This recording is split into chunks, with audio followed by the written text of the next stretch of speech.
Olá, meus caros alunos, eu me chamo Francislene Paiva, estou aqui para lecionar para vocês a matéria de Direito Tributário.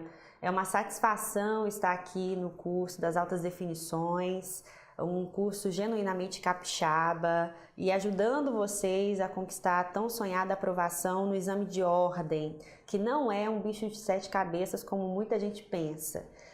Nós vamos dar continuidade na matéria de Direito Tributário com o tema Limitações Constitucionais ao Poder de Tributar. A primeira coisa que eu fiz para ajudar vocês foi um levantamento dos temas de maior incidência no exame de ordem. Vamos aqui para a tela. Como vocês podem ver, as principais matérias que caem na prova, que você não pode ir para a prova sem ter estudado, são essas aí. Limitações constitucionais ao poder de tributar, os tributos em espécie, a competência e legislação tributária, a responsabilidade tributária, as modalidades de lançamento tributário, que são suspensão, exclusão e extinção do crédito tributário, a obrigação e crédito tributário, as garantias e privilégios do crédito, as repartições de receitas, interpretação e integração da legislação tributária. Essas matérias vocês já viram com o professor Carlisson, tá bom? E aí, se você ainda está um pouquinho perdido, eu também fiz um levantamento dos artigos correspondentes a cada uma dessas matérias. Vamos voltar para a tela de novo. Perceba que para cada tema de maior incidência, a gente tem os artigos aí. Então, você, aluno, precisa ter o seu vade-mecum, precisa ter o seu CTN e dar uma lida nesses artigos para você se familiarizar com os temas, ok? Eu não vou fazer a leitura, obviamente, desses artigos, porque a gente gastaria muito tempo aqui, mas após a aula, faça a devida leitura para vocês se familiarizando. Qual é a dica que eu tenho para dar para vocês, como alguém que também fez o exame de ordem? A banca, gente, ela tem um jeito de ser, uma forma de cobrar. Então, você fazer muitas provas, muitas questões, vai te ajudar a se familiarizar com a banca e com a forma que ela cobra as questões, ok? O maior concorrente da gente nessa prova não é o vizinho, não é quem está fazendo a prova ao lado, é você mesmo. Você está competindo com você mesmo. Então, é se acalmar, é manter o equilíbrio. Não adianta você achar que a aprovação no exame de ordem vão ser 14, 16 horas de estudos diários, sem descanso, porque o corpo da gente é uma máquina e a gente passa pela estafa mental e física se você não tiver esse descanso, ok? E o que serviu para mim não necessariamente vai servir para você. O que eu fazia era um estudo de segunda a sábado e nos domingos eu fazia uma prova que já tinha sido aplicada como forma de simulado. E aí eu cronometrava o tempo da mesma forma que seria aplicada a minha prova, ok? E aí eu me liberava, ficava o domingo restante todo para descanso. Então façam muitas provas. Para vocês terem uma ideia, teve prova que eu fiz 2, 3 vezes a mesma prova, porque eu fui fazendo, quando acabou eu tive que retornar e ir fazendo de novo. E aí na hora que você está fazendo a prova, você fala, caramba, essa questão aqui já caiu de forma muito parecida, porque as questões elas tendem a se repetir. Quanto mais questões você fizer, mais familiarizado você vai estar com a banca e com a forma de cobrar da banca, ok? Vamos dar prosseguimento aqui à nossa matéria.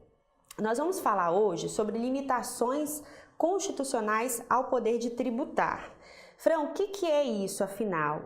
Toda vez que você falar sobre limitações constitucionais ao poder de tributar, você precisa lembrar que são garantias do contribuinte, ok? Pessoa física ou jurídica, são garantias nossas, não são garantias do Estado.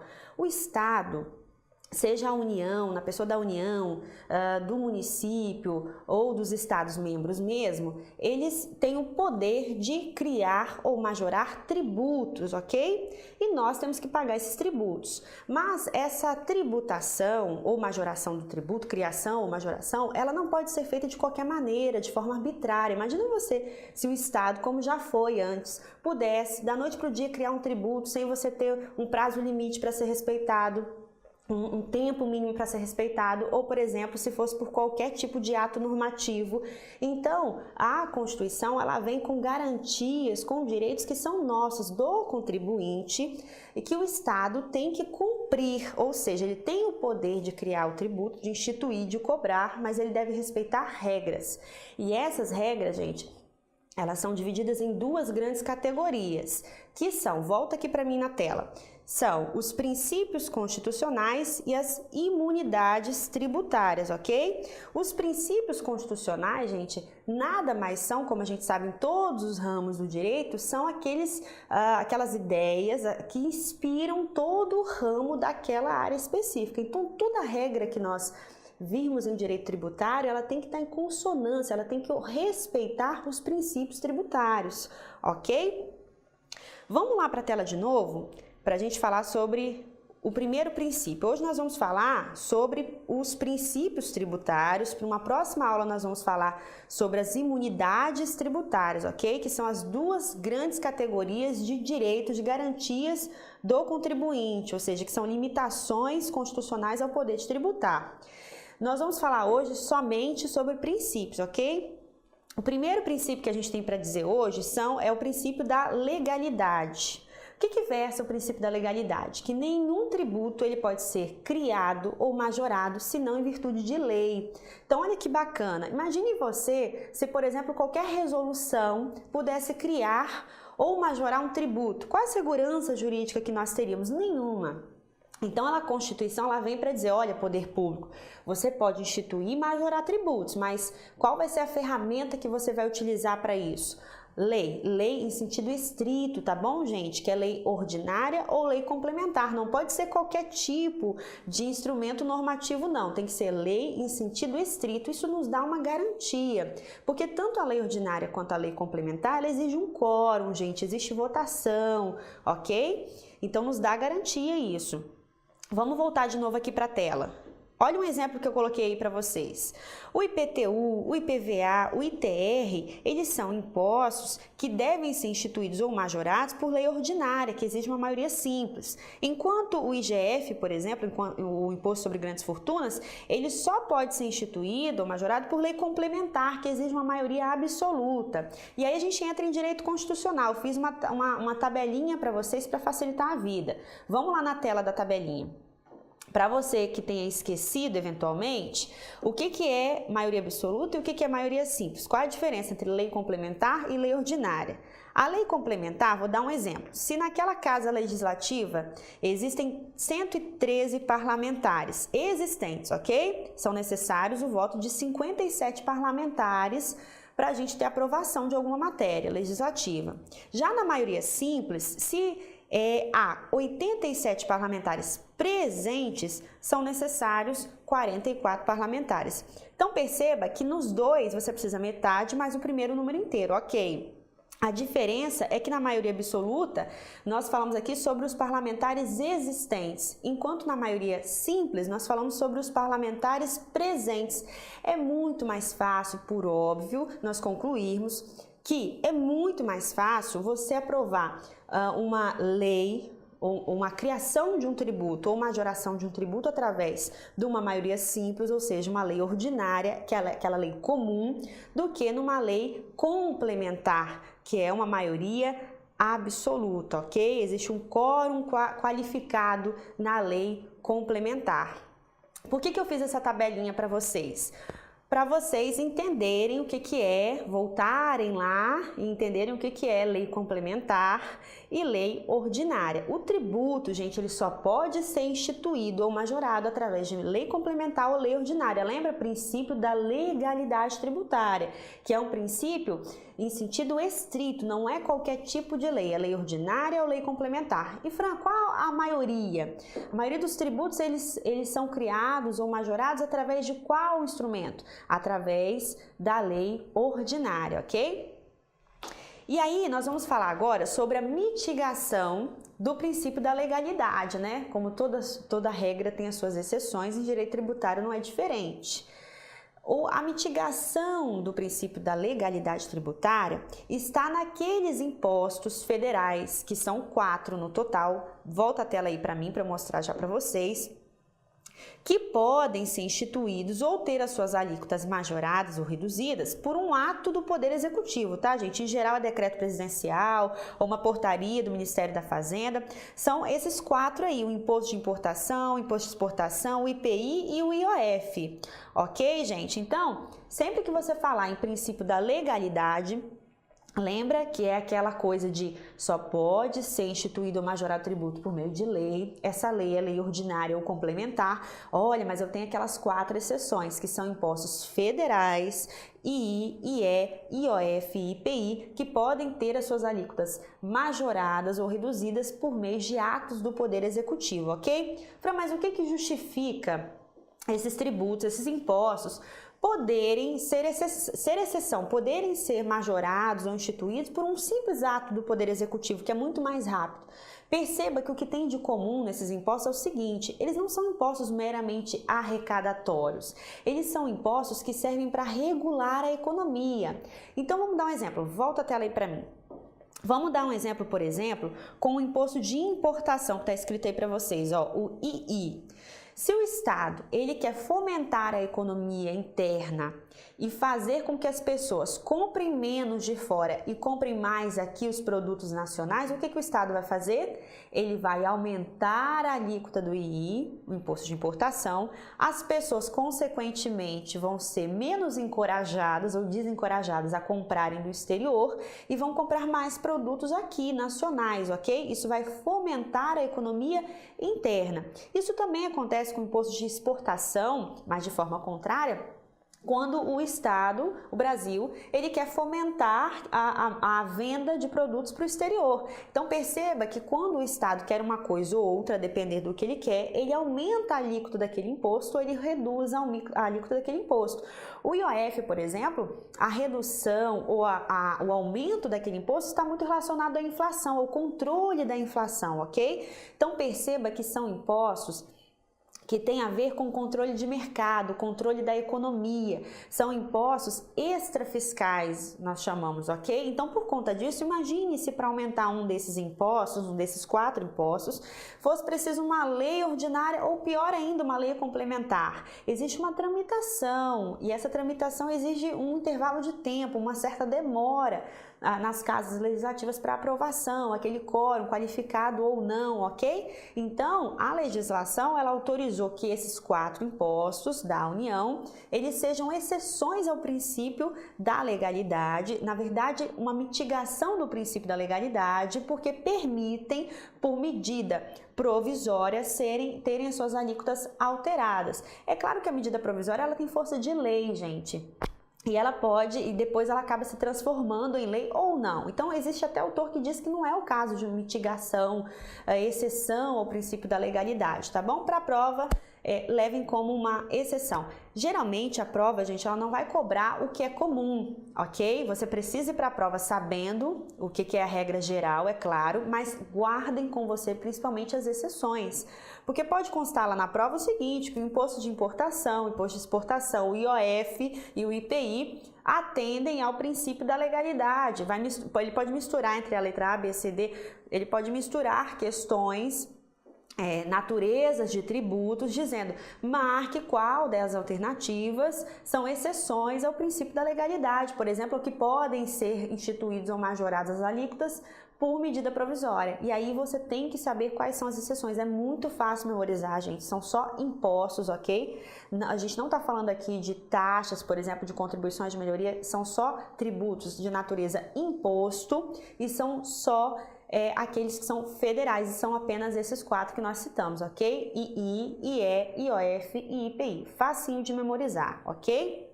Vamos agora para outro princípio, que é o princípio da anterioridade tributária. Eu gosto muito desse princípio. Veja bem, imagine você que o Estado pudesse instituir ou majorar um tributo hoje e que amanhã ele já passa a valer, amanhã eu já tenho que pagar esse tributo. Você imagina qual a segurança jurídica que haveria? Nenhuma, ok? Então, regra geral, quando o Estado, município ou União institui ou majora um tributo, ele precisa respeitar um intervalo de tempo entre a publicação daquela lei que instituiu ou majorou um tributo e a vigência efetivamente daquela lei, ok? Ou seja, a partir de quando, após a publicação, eu como contribuinte tenho o dever, a obrigação de pagar aquele tributo, a majoração daquele tributo. Vocês entenderam o que eu estou dizendo? Vamos voltar aqui para a nossa tela. Existem dois tipos de anterioridade. Existe a anterioridade anual e a anterioridade nonagesimal, como eu mostro aí para vocês. Elas estão previstas no artigo 150, inciso 3, alíneas B e C da Constituição Federal. Muito importante que vocês façam a leitura após a aula para vocês entenderem a diferença de uma forma mais pormenorizada. Ler a lei seca, ok? A linha B ela vai falar da anterioridade anual e a linha C da anterioridade nonagesimal. Deixa eu explicar para vocês qual é a diferença. A anterioridade anual é o seguinte, gente. Após o Estado, município ou União publicarem uma lei que institui ou majora um tributo, aqui nesse ano vigente, por exemplo, ano de 2017, somente no exercício financeiro seguinte à publicação dessa lei que instituiu ou majorou o tributo é que pode ser cobrado efetivamente o tributo. Fran, mas o que é exercício financeiro?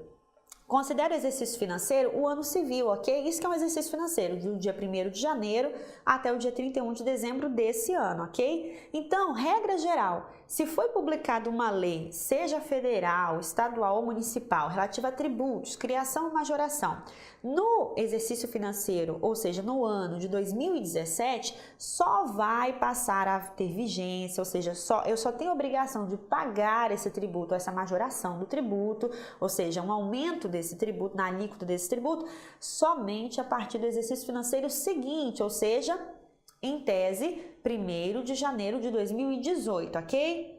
Agora, veja bem, e para aqueles tributos que o Estado fazia o seguinte, criava uma lei majorando determinado tributo e publicava essa lei no dia 31 de dezembro de 2017. Aí o que acontecia? O contribuinte tinha que pagar que dia? Tinha que pagar no dia 1º de janeiro de 2018, ou seja, puxa, na verdade dos fatos, foi só um dia de diferença de intervalo de tempo, mas puxa, foi de 2017 para 2018, a lei foi publicada em 2017 e está sendo cobrada no ano de 2018. Aí veio uma medida, uma emenda complementar no ano de 2004 para inserir mais um tipo de anterioridade, que é a anterioridade nonagesimal. Volta aqui para a minha tela.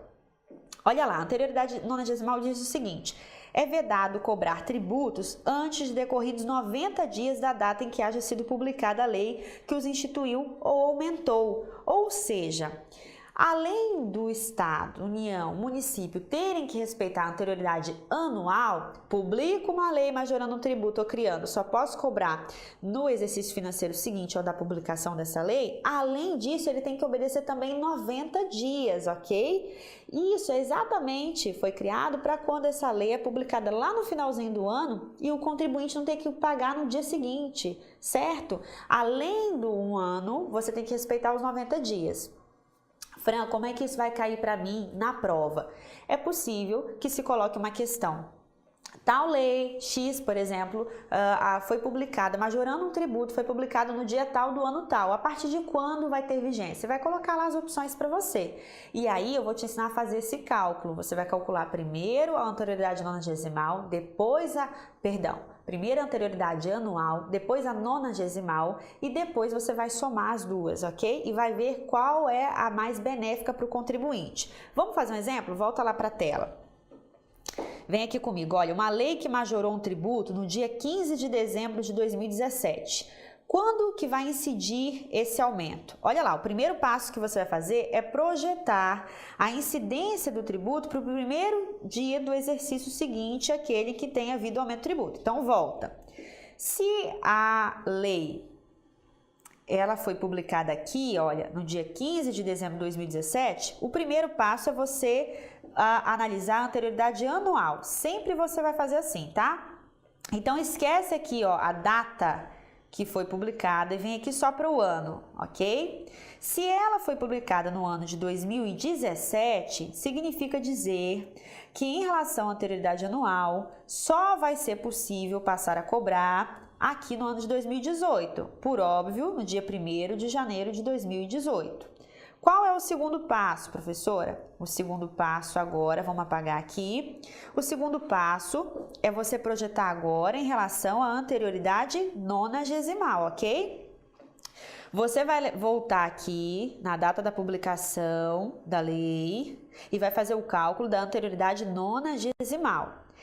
Bom, a anterioridade nonagesimal são 90 dias após, não é? Você vai calcular 15 de dezembro mais 91 dias. E aí você vai perceber que vai dar lá em meados de março de 2018. Pois bem, então você tem duas respostas possíveis. Como nós podemos observar aqui, olha, você achou a data de 1º de janeiro de 2018 e você também encontrou a data de meados de março de 2018 também. E aí, qual que você vai escolher? Você vai para o terceiro passo, você vai escolher a maior data. Então, quando que passa a incidir esse tributo? Vai incidir esse tributo em meados de 2018, porque você sempre vai pegar a maior data, é a data que mais beneficia o contribuinte. Tá vendo? Então, olha que interessante, 15 de dezembro, se você desconsiderasse a anterioridade nonagesimal, quando ainda não existia lá antes de 2004, olha que absurdo que seria. A lei, ela seria publicada no dia 15 de dezembro de 2017 e já no dia 1º de janeiro de 2018 você teria que pagar, você teria 15 dias apenas para se readequar, um absurdo. Então, veio a anterioridade nonagesimal exatamente para dar essa garantia, essa segurança jurídica ao contribuinte, ok? Pode voltar aqui para mim. Eu fiz mais 2 exemplos para vocês, tá? Vocês vão fazer depois da aula esses 2 exemplos da mesma forma que eu fiz o cálculo aqui com vocês, porque isso cai e cai muito em prova, despenca em prova, tá bom? O aluno que não é alta das definições, ele vai responder a data de janeiro, porque ele só vai lembrar da anterioridade anual, mas você assistiu a aula aqui com a Fran e vai lembrar que não é só anterioridade anual, é a anterioridade anual mais a nonagesimal, ok? E costuma estar na letrinha A, gente. Vamos voltar aqui para a tela? No exercício que eu passei para vocês, costuma estar na letrinha A essa resposta aqui, ó, de 1º de janeiro de 2018. E o aluno nervoso, ansioso, ou às vezes não estudou a outra anterioridade, que é a nonagesimal, vem aqui e marca a letra A na certeza de que marcou a letra certa, pegadinha do malandro, ok? Fiz outra questão para vocês, para esse cálculo, 2 na verdade, muito parecidas, façam em casa depois da nossa aula, tá bem? Que é da mesma forma. Aí eu fiz também, gente, uma tabelinha que é muito interessante. Vamos voltar aqui para a tela para você memorizar, que isso aqui é um intensivão. Você tem que memorizar a regra geral e as exceções, principalmente as exceções. Olha só, olha as exceções, a anterioridade anual. Ou seja, são os tributos que não obedecem à anterioridade anual. Imposto de importação, o imposto de exportação, o IPI, o IOF, o IEG, CID de combustível, tem vários, tá vendo? Os principais eu coloquei aqui para vocês, ou seja, por exemplo, o imposto de importação, gente, ele não obedece à anterioridade anual. Isso quer dizer que se você tiver uma lei que aumenta a alíquota do imposto de importação, ele não precisa aguardar de um ano para outro, de um exercício financeiro para outro. Olha que coisa. A própria lei ela pode dizer, olha, passa a valer daqui 20 dias, passa a valer daqui 30 dias, entende? Por quê? Porque são impostos, como nós vimos, que são extrafiscais, que regulam a economia. Então, não seria razoável, por exemplo, o imposto de importação, ele atender ao princípio da anterioridade anual e nonagesimal. Vocês podem observar que outros impostos também são exceções, como o imposto de exportação, o IPI. Lembra daquilo que eu falei, que são impostos extrafiscais que servem para regular a economia? Então faz sentido, não faz? Serem impostos que não respeitam essas anterioridades? Porque, olha, se você quer regular a economia e é para ontem, isso é urgente, como é que você vai esperar ou o exercício financeiro seguinte ou ainda os 90 dias da anterioridade nonagesimal? Não faria sentido, não é? Fiz uma outra tabela para vocês também muito interessante para vocês memorizarem aí depois da aula, deem uma lida nela. Olha as exceções da legalidade, da anterioridade anual e nonagesimal. Olha que interessante, gente, o imposto de importação aparece de novo, o imposto de exportação aparece de novo. Olha que bacana, eles são impostos que são exceções à legalidade, anterioridade anual e nonagesimal também. Então, o imposto de importação e exportação, eles podem ser instituídos ou majorados por algo que não é a lei ordinária nem a complementar, ou seja, uma medida provisória, um ato do Poder Executivo, ok?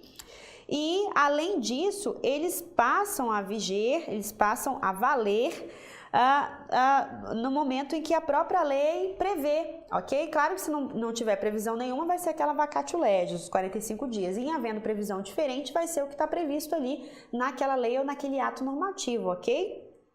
Ou naquela medida provisória. Então, nós temos algumas conclusões para tirar dessas tabelinhas que nós fizemos. Vamos voltar para a tela. À medida que você for vendo a tabela, você mesmo tem que fazer algumas conclusões que podem ser questões de prova. Então, por exemplo, alguns tributos, todos federais, que são exceções ao princípio da legalidade, anterioridade anual e anterioridade nonagesimal, ok? Se na sua prova tiver que há algumas taxas que são exceções desse princípio, está errado. Se na sua prova tiver alguns tributos municipais ou estaduais, também está errado. Nós estamos falando aqui de tributos federais e todos eles são impostos, ok? Que nós vimos que é o IE, II e o IOF, ok? Se houver majoração do IPI, a sua incidência só poderá ocorrer 90 dias após. Se houver majoração do imposto de renda, em qualquer data do ano, sua incidência ocorrerá no primeiro dia do exercício financeiro subsequente. São conclusões que nós vamos tirando dessa tabela, que podem ser questões de prova, questões ali colocadas naquelas letrinhas da prova, ok? Vamos falar do princípio da isonomia. Nós vimos lá em Direito Civil e Direito Constitucional também, que todos são iguais perante a lei, ok? Essa igualdade é chamada de igualdade formal. Depois nós vimos que existe a igualdade material, ou seja, você trata os iguais de forma igual e os desiguais de forma desigual na medida de suas desigualdades, já dizia Rui Barbosa. Direito tributário, gente, também é assim. Você tem que tratar de forma igual contribuintes que estejam na mesma situação de capacidade contributiva e de forma desigual contribuintes que estejam em diferentes condições de capacidade contributiva. E é o justo, gente, isso tem a ver com justiça tributária. Então, Fran, é isso que justifica, por exemplo, aqueles MEIs serem tributados de forma diferente no Simples Nacional, microempreendedor? Exatamente. O MEI, gente, ele não é uma exceção ao princípio da isonomia, não. Muito pelo contrário, ele é o cumprimento do princípio da isonomia, porque não é razoável, não é justo, não é proporcional você tratar um MEI da mesma forma que você trata uma grande empresa, com lucros totalmente diferentes, ok? A tributação é diferente. Então, o princípio da isonomia, ele vem exatamente para você tratar os iguais de forma igual, os desiguais de forma desigual, e aí na esfera tributária, ok? Eu coloquei aí o artigo para vocês, que é o 150, inciso 2 da Constituição Federal. Depois da aula tem que ler, gente. Aluno tem que ter vade-mecum, aluno tem que ler letra da lei. Muitas vezes as questões de provas, ela é Ctrl+C, Ctrl+V da letra da lei para evitar eventuais anulações, discussões doutrinárias. Então você precisa conhecer a letra da lei seca, ok? Esses artigos que eu estou passando para vocês, vocês precisam ler depois da aula. Façam suas anotações, façam suas leituras para se familiarizarem com o tema. Vamos para o próximo. Eu dei um exemplo aí para vocês sobre a isonomia, junto com a cláusula do pecunia non olet. Esse princípio do pecunia non olet, ele inclusive, gente, ele está expresso no edital de vocês. Então, é uma questão interessantíssima para cair na prova, porque as pessoas confundem por demais, ok? O princípio do pecunia non olet diz o seguinte, né? Dinheiro não cheira. Como assim, Fran?